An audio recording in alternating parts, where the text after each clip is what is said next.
Hey guys, how you doing? Luna here with a new video. Welcome back to the channel. Today I'm here to talk about Coldplay's new single, I Feel Like I'm Falling in Love, and give my expectations and thoughts on the band's upcoming album to be released on October, I think, Moon Songs. Before I say anything though, I want to make sure you guys know that I am actually a really big Coldplay fan. Theirs is one of the first discographies I ever got into, and actually if you go to the early days of the channel, I used to make videos about them almost every week, so I am definitely a really big fan, and I was quite surprised when this song was announced on Instagram and their TikTok page, mainly because I thought that at least another year was gonna go by before we heard anything new about Coldplay. But even though I was surprised, I wasn't really all that excited, mainly because Music of the Spheres, in my opinion, is one of the weakest albums, if not the weakest, by the band. Actually, I have a review on this channel back when it was released, and my expectation for the album was so high that I convinced myself that I liked that album, giving the record a 7 out of 10, when I didn't enjoy that record at all. And again, I think it's the worst by the band by a mile. Now this song, Feels Like I'm Falling in Love, is the lead single for the new album, and something you cannot deny when it comes to Coldplay. Their music is always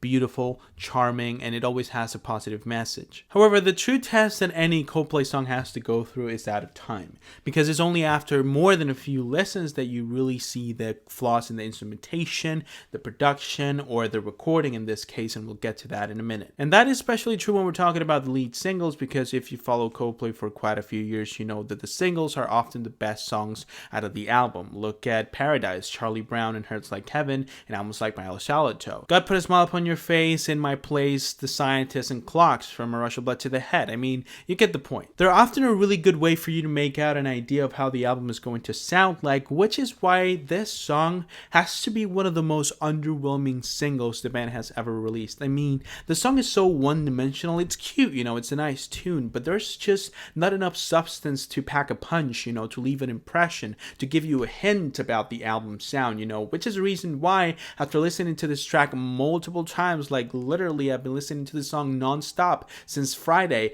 I really have no idea on how this new album or this new idea is going to sound like. I mean, this song, even though it's kind of cute, it feels so mainstream and simple that it's almost like this upcoming 20-year-old DJ made the track and had Chris Martin as a guest in the vocals. This makes me worry, you know, because even Music of the Spheres, which again is an album that I don't like at all, had some pretty strong lead singles, you know, My Universe, Higher Power, and Coloratura.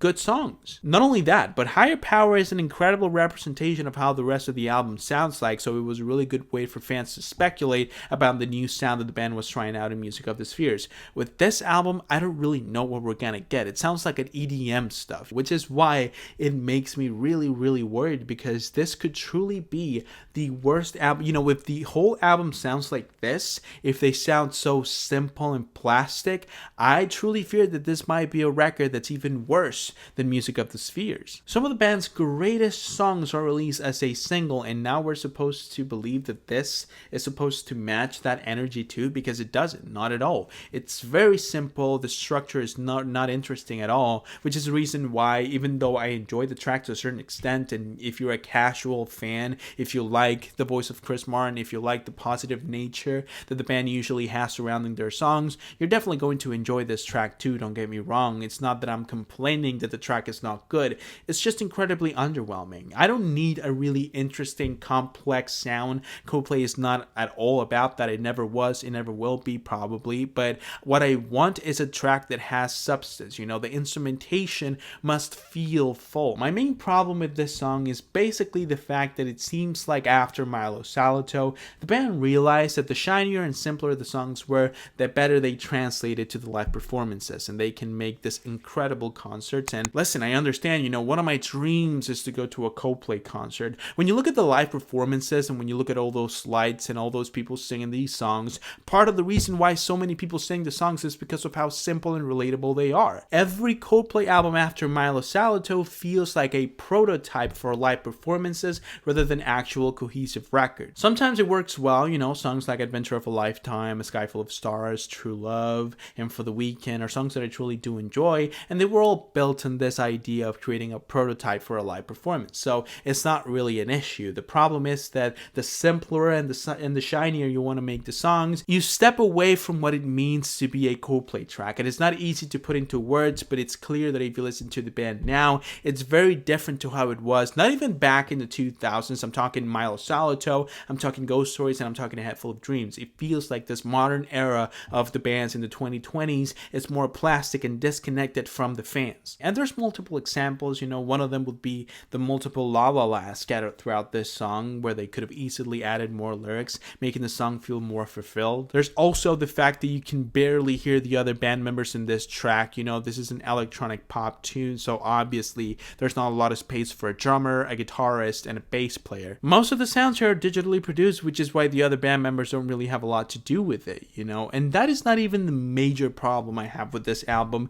That would be the recording, because honestly I don't really know how this was approved, but the recording of Chris Martin's voice in this song is very, very poor. I can hear the saturation in his voice as soon as he brings the volume up a little bit. We're not talking about belting here, guys. We're not talking about really high notes. As soon as he turns to chest voice, I can hear the saturation, which is something that shouldn't happen unless done on purpose. It's something that can work in the track's favor when it's meant to be raw, like the track Guns, for example, in the album Everyday Life. The vocals are just very poorly recorded, and I don't really know how this happened. I mean, Coldplay is one of the biggest bands in the world, so how on earth was that approved? I don't really know. Overall, man, this song left me with the weirdest feeling. It's a beautiful track, and I love Coldplay, and I'll definitely be listening to the album the second it comes out. But honestly, for the first time ever, I am not excited about a Coldplay album being released. I have this feeling in the back of my head that tells me that there was very little effort and heart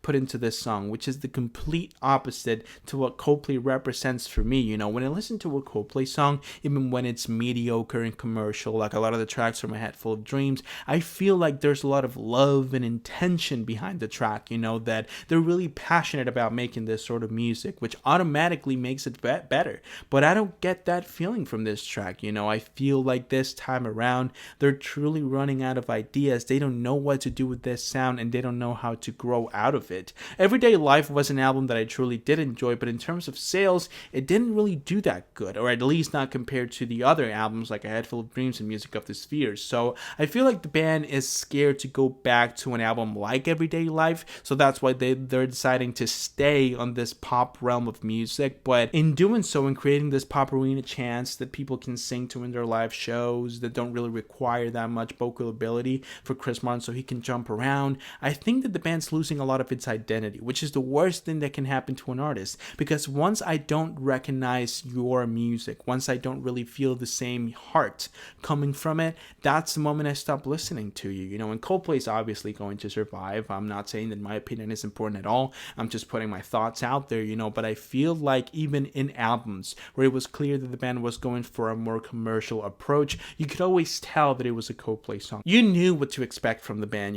This time around, I really have no idea what to make of this song. I enjoyed the track to a certain extent. It's nothing crazy good, not compared to songs like Paradise or Adventure of a Lifetime or A Sky Full of Stars or even Higher Power and Orphans, but I do enjoy the track. I think it's cute, but unless they come up with another single that really shows the spirit of the album and the intentions behind this record, I don't really think that the band's going to collect a lot of hype for this song. This is just an underwhelming track that does not represent what Coldplay is all about. So even though if you're a fan, you're definitely going to enjoy this song, I personally believe this has to be the worst lead single the band has ever released. But that is only my personal opinion, so if you have your own, and I'm pretty sure you do, go ahead and leave it down below in the comments, and I'll make sure to check it out and give you my opinion on your opinion. I truly hope that you guys enjoyed this video. If you did, go ahead and leave a like and subscribe to the channel so you don't miss any other videos that I upload. We're definitely going to be reviewing this album when it comes out, and I'm going to be talking about every single new song